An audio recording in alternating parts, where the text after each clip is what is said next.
Hi and welcome to Talking Tools. This is a podcast dedicated towards exploring all of the aspects that go into trouble-free building. I'm joined by Jerry Tyrrell. Hi everybody. Hi Jerry, good to have you back. We're talking defects today. Sure.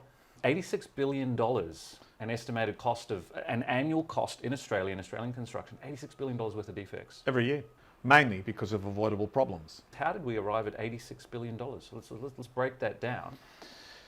Let's put it into perspective. There's around about $20 billion of mistakes and rework. There's $4 billion worth of home warranty insurance, which in my opinion you get no value for. There's $47 billion worth of loss of productivity because of inefficiencies and mistakes, and students not getting to the workplace quickly enough. And there are other issues such as carbon cost and wasted energy. The carbon cost of ripping out an entire floor because maybe fire penetration hasn't been done correctly, and all of that goes straight into the tip. It's terrible, and the emotional cost too. Well, we haven't even modelled in that figure the social and human capital of young people making mistakes that they never wanted. Endless litigation for something that would have cost no more than $100 often ends up costing $100,000 plus by the time it's been minced by the lawyers and the experts. It's work I just hate. You mentioned, I know you've got a bee in your bonnet about home warranty insurance. I'm sorry to poke the bear on that one, but you know. I'm a pacifist, but I am really crazy cross on all these costs that hold us hostage. It's money that doesn't go into the industry. It's just greed. It's just repulsive. It's just gouging. There's no logic. Bring it on. If anybody wants to argue with me about the benefit of that, please come and talk to me. But I just reckon that money should be going into education, training, into the industry, into the profit of all of us working in the industry. I'll argue with you on that. I mean, the intent of home warranty insurance is to provide that safety net should something go wrong. Is it not fulfilling that purpose? No, it's not. But most importantly, most of the issues that, one, there is no way of tracking the mistakes that Australian contractors, tradies, designers are making. We don't have that universal resource that tells us, here is the science that we need to do work on that helps us avoid the problem in the first place. Then we need to train people to have ideally the knowledge. Breeds skill, breeds success, breeds no warranty claims. And you could, by all means, for the first 5 years, pool that warranty money. But once the trade skills are up, you'll never need to use that money. And so that can go back into an education and into, the profit of the industry. And this is the old saying, a fence at the top of the cliff is better than an ambulance at the bottom. Prevention is the cure. Look at my face. I am aghast that we put up with it, we accept it, we pay it. We have an overhead when a builder or a contractor has to claim the home warranty, he has to cost it, and he has to account for it. It's just, in my opinion, it's one of the biggest wastes in capitalist culture. And then there's the human cost, the stress. I've got a few more grey hairs sprouted on my beard because I've been through it with my own home. 3 years, a few simple mistakes made on my property, and a long drawn-out court case. Everybody loses. You were able to afford it, Siva. I've seen it at the pre-purchase stage. I've seen it at the progress inspection stage. I commonly see it at the end of the job when there's a defect claim and the builder's not paid. I see it 3 years on when there's a chronic leak that's causing Ralph to wander around. No. There's a chronic leak that leads to loss and damage to finishes. It's just an endless cycle of avoidable costs to all the participants. The designer gets pulled in because the architect scoped or specified something. They may not be sued, but they're still asked to come to do unpaid work. Prevention is the cure. What is the elixir? The elixir is just simply the person who created the mistake that's causing all this angst. They did not want this mistake. The designer did not want it. They did not want to specify timber veneer or limestone tiles that failed. It's knowledge, isn't it? It's just not. It's knowledge about the selection of the materials. Then there can be some detailing issues, the way materials are put together.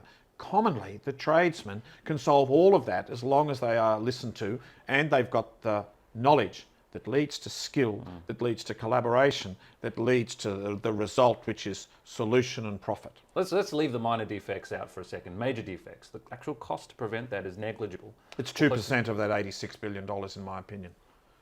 Put in 2%, invest 2%. So I give you 2% of that 86 billion, and you think you can eliminate major defects in Australia? Give the educators the money, give the quality culture in every business the money, and provide them with the resources, provide them with this fuel cell, this well that we use, this metaphor of the well of knowledge, give people the well of knowledge that's there that all of us we don't have easy access to.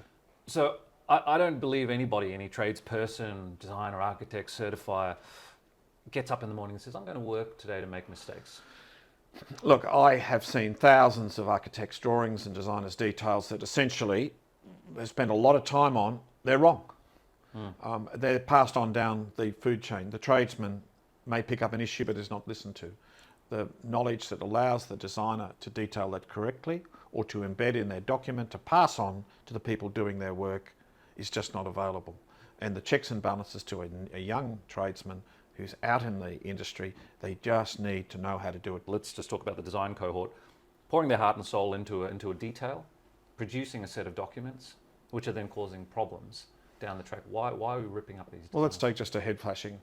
Most designers don't realise there's a 150 rule head flashing where sorry we're being in detail here, but every tradesman who's listening to this, every designer, every architect, every engineer, every DIY, the head flashing needs to extend 6 inches 150 past the reveal. If you can't achieve that, you've got to then look at how are you going to seal that. And there are methods to seal when you've got pretty much a window inside a square opening. There are ways to do it. And then you go to the next level, which is to use that particular method with a certain type of sealant, certain types of angles. There are all these skills to be brought to bear. So who's to blame? I mean, us as consumers at the end being delivered a project full of defects that we have to pay for. We have to go into litigation and kill ourselves with stress. The poor tradespeople and the designers being dragged into this misery. Like, who's to blame? I mean, look, I think it's a systemic failure of informed leadership. I don't want to blame people, but I know out there's a common will to create the solution. But I'm going to look the politicians squarely in the eye. The ABCB is a fantastic national resource for all of us, but it's not necessarily working because politicians aren't saying we want to save this $86 billion a year of failure that's coming off the bottom line mostly of Australian designers and builders. And the consumers. And owners and consumers. Yeah. And that is not probably tens of billions of dollars of distress and broken relationships. And you can see how annoyed I am. I'm just really, really frustrated that everybody is punished by this process. So we've said it before, Jerry, there's an abundance of knowledge out there. If we're making mistakes, it means there isn't a common understanding of that knowledge. I mean, no one goes to work to make mistakes. Sure. We know that, right? So what's the problem with our knowledge sources? We've got the National Construction Code, we've got various standards out there. They're all quite siloed documents. Reference documents. Why is that knowledge not getting through to the people designing and building our buildings? It's in words. It's poorly illustrated. It's poorly indexed. It's often not electronic. Industry associations and building groups are seeing different versions of it. Different trades aren't integrating their knowledge to other trades. What makes it confusing? Well, quite often a tradesman needs to find a very specific solution.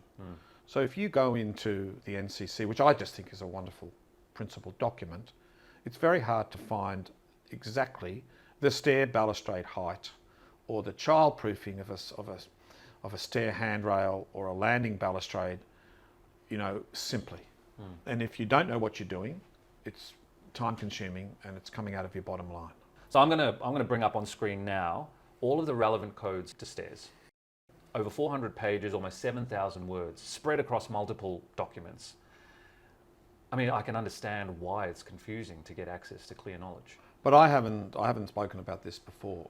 That doesn't go to the way the balustrade posts are waterproofed where they are, where waterproofing is needed. It doesn't talk about the slip resistance of the surfaces there.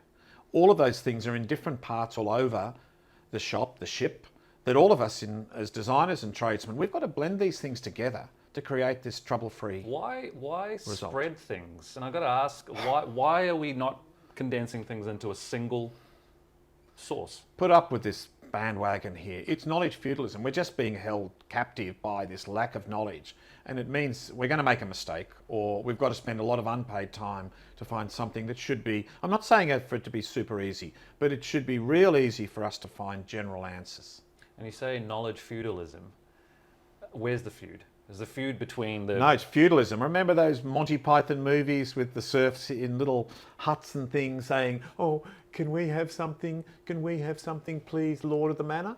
That's what it's like now with most of the building regs that I deal with. And I'm thinking, why aren't they giving us a decent dish that we can eat?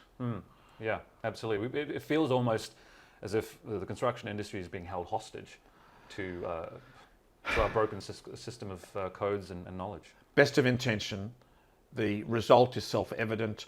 We go to work, and I'm going to say, let's get our own agency in this. We need to own the solution too. Don't put up with this anymore. We shouldn't be doing this.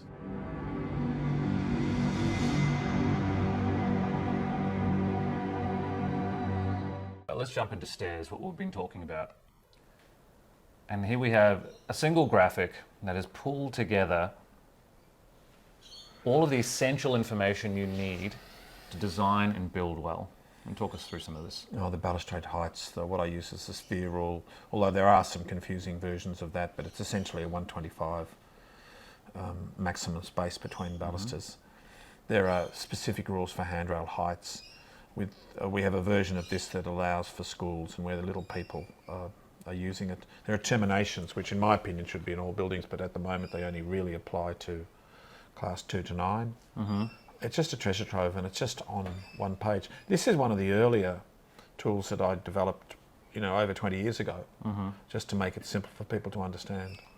There are rules for everything: the stair widths, the riser heights, the swings of the door, the way things intersect. Which, look, anybody out there who thinks that they can read this, you're better than I am. I like to look at it in 3 dimensions, and I like to be able to zoom it and pull back and find out the slip resistance in a moment. Understand if we need to put tactile indicators in, which in my opinion are trip hazards anyway, so I'm a bit cranky about that. But there's just so much information that we need to consider whenever we're designing and or building a stair. One of the things that you've done on this particular graphic is you've integrated multiple standards, multiple sources of information on all in one place. Sure. It makes sense, as it's logical to do that versus spread things across, as I showed in the previous graphic.